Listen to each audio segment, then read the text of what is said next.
그럼 강의사님 얘기를 들어보니 대선 전까지는 행정부가 리세션 없이 이 상황을 끌고 갔겠구나, 이렇게 해석해도 되는 것인가요? 그렇게 해석해도 됩니다. 정부 차원에서 그렇게 하려고 할 것입니다. 페드는 대출을 조율해야 하지만 미 행정부가 맡고 있는 복잡한 상황에 들어가 있는 것입니다. 그러면 뭐 당장 오는 그런 위기가 아니었네요. 긴급하게 빠그러질 내용은 없습니다. 안녕하세요, 스톡인사이트TV입니다. 이번 영상에서는 강현은 이사님께서 6월 9일 홍사운의 경제쇼에 오랜만에 출연하셔서 인터뷰하신 내용을 요약해봤습니다. 강 이사님께서는 영어 단어를 굉장히 많이 쓰시는 까닭에 이코노미스트 및 펀드 매니저 또는 토익 900 이상이 아닌 평범한 한국인들은 강 이사님의 강의를 잘 알아듣지 못할 것입니다. 하지만 저는 최대한 쉽고 간단하게, 그리고 영어 단어를 한글로 모두 번역 후 핵심만 팍팍 찍어서 강의사님의 인터뷰를 Q&A 방식으로 요약해보고 제 의견으로 간단히 마무리해보도록 하겠습니다. 바로 시작하겠습니다. OECD가 세계 경제 성장률 전망을 2.6%에서 2.7%로 당초 예상보다 올려잡았는데 이것은 경제를 낙관한다고 봐도 되는 것인가요? 팬데믹 이전에 평균적으로 OECD가 전망하는 세계 경제 성장률 평균은 3.4%였습니다. 그런데 지금 성장률이 2.7%니 올렸다 하더라도 팬데믹 이전보다 0.7% 밑에 있고 내년 성장률도 2.9%니 낙관이라기보다는 바닥을 찍고 돌아서는 것입니다. 또한 20개국 중에 원자재와 관련된 나라들이 많이 올라갔고 독일, 일본, 한국 등 제조업 위주의 5개국은 오히려 떨어졌습니다. 그렇다면 OECD 중 제조업 국가들은 왜 성장률이 내려갔나요? 미국의 ISM 제조업 지표가 50 미만으로 내려온 지 6개월이 되었습니다. 미국 ISM 제조업 지표가 부러져서 살아나지 못하고 있고 글로벌 PMI 지표도 부러져 있고 18조 달러나 되는 GDP를 가진 중국이 부양책을 써서 제조업을 살리려고 해도 팔 곳이 없습니다. 그래서 제조업에 대한 전망치를 계속해서 낮춰잡고 있는 것이 경제학자들의 트렌드입니다. 미국이나 중국의 성장률을 올렸으면 그 나라에 수출하는 다른 나라의 성장률도 같이 올려야 하는 것 아닌가요? 미국은 아마 서비스 PMI가 좋아서 올린 것일 것이고 중국은 부동산 정책을 펴서 성장률이 올라간 것입니다. 기재부에서는 OECD에서 한국 성장률 전망을 비관적으로 본 것은 중국 때문이라고 발표했고 중국이 다시 리오프닝 되면 하반기에는 좋아질 것이라고 했는데 강 이사님 말대로라면 중국 리오프닝도 혜택이 없다는 이야기 아닌가요?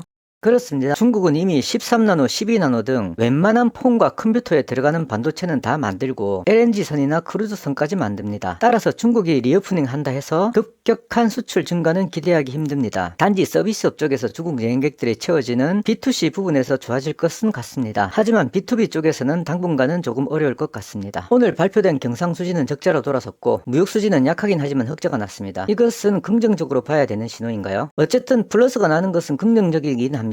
지금이 바로 공장 가동률을 낮추면서 비용을 절감하면서 턴어라운드 포인트에서 나오는 불황형 흑자인데 여기서 조금만 더 경기가 돌아서게 되면 앞으로 괜찮아질 수 있습니다. 그런데 이것이 앞으로 수출이 좋아진다는 것은 아닙니다. 아직 판단을 하기에는 이르고 조금 더 지켜봐야 합니다. 미국 경기가 올 초반만 해도 퍼펙트 스톰이니 뭐니 하며 겁을 잔뜩 줬는데 미국만 보면 경기 침체하는 거리가 멀어 보이지 않는가요? ISM 제조지표, 산업생산소비, GDP 등 동행지표를 보면 지금은 확실히 침체가 아닙니다. 그런데 현행지표는 다 부러져 있습니다. 공장에서 일하는 사람들이나 자영업자들에게 설문을 돌리면 거의 IMF 수준입니다. 대출도 안 나오고 물건값은 올랐는데 팔리진 않습니다. 하지만 빅테크 회사들이 볼 때는 보너스 잔치입니다. 결국 각 경제주체별로 느끼는 리세션은 시차를 두고 옵니다. 경제학자들이나 미리 지표를 보는 사람들은 선행지수가 먼저 부러졌으니 조금 있으면 동행지표도 부러질 것이다 라고 얘기하는데 증시에서는 그것보다는 후행지표인 실업률과 부동산이 멀쩡하기 때문에 오르고 있습니다. 그러나 후행지표는 선행지표가 부러진 후 18개월 후에 부러지는 것이고 그때는 페드에서 완화 정책이 나올 것입니다. 지금은 페드가 금리를 올리거나 동결하는 구간이므로 리세션은 없습니다. 연준이 금리를 다 올려서 동결해 놓고 지켜보고 있다가 금리를 내리는 구간에서 리세션이 옵니다. 증시 바닥도 거기에서 잡힙니다. 예전의 영상에서는 이때 나스닥 7천을 말씀하셨습니다. 그렇다면 연준이 금리 상승을 멈출 때 그 순간부터 침체가 곧 다가온다는 것인가요?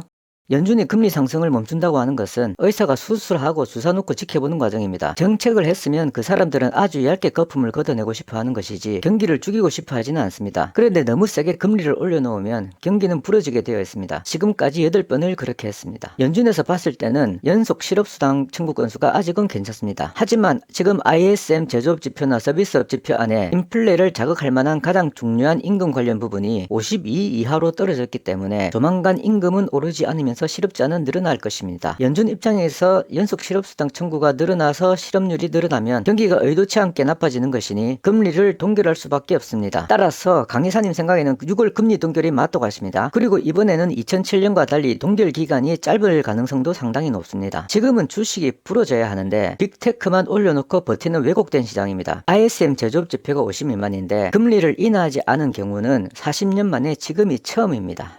그러면 당장 다음 주 목요일 기준금리 결정할 때 연준에서는 물가 상승률은 신경 쓰지 않는 것인가요? 연준에서는 다음 주 발표되는 물가 상승률은 신경 쓰지 않을 것입니다. 작년 12월부터 물가 상승률은 신경 쓰지 않았습니다. 연준은 이미 고용시장하고 부동산 시장만 보겠다고 성명서에서 이미 공표했습니다.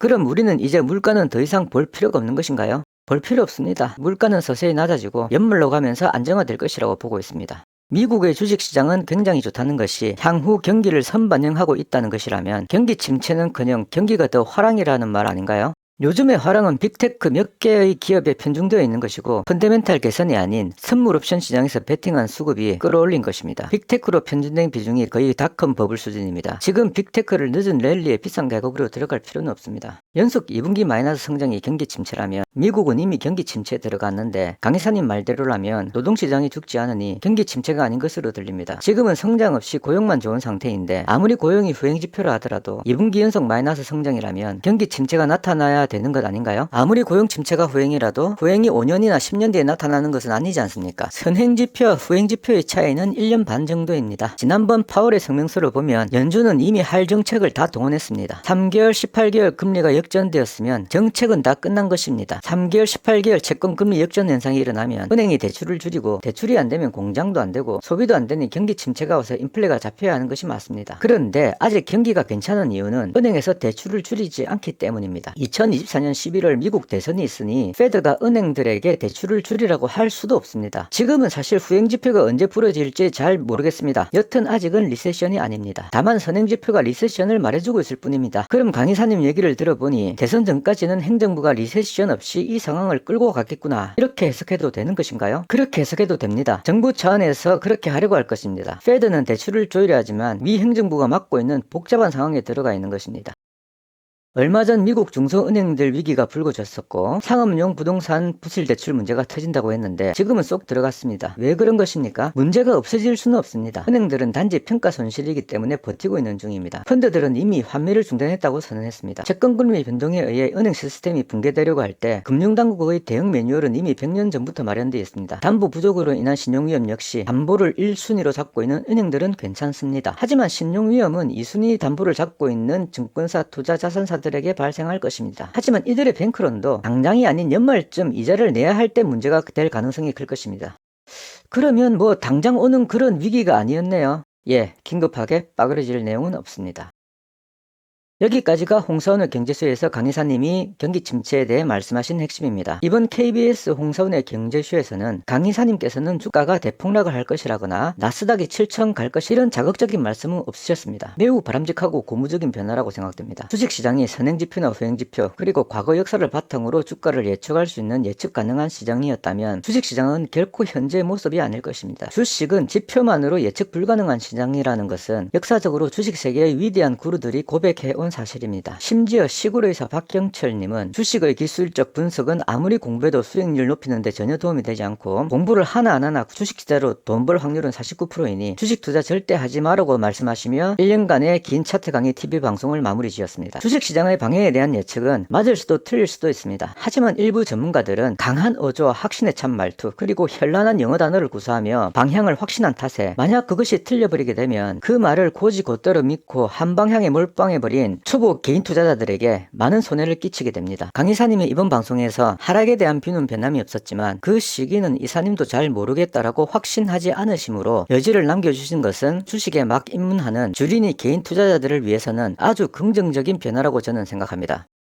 강 이사님의 결론입니다. 리세션은 반드시 온다. 하지만 미 대선이 맞물려 있어서 그 시기는 나도 잘 모르겠다. 세상에 믿을 사람 아무도 없고 특히 증시에는 믿을 사람 더더욱 없습니다. 이 교훈을 반드시 새기시며 자신만을 믿고 주식 투자에 임하시기 바랍니다. 영상 마치겠습니다. 감사합니다.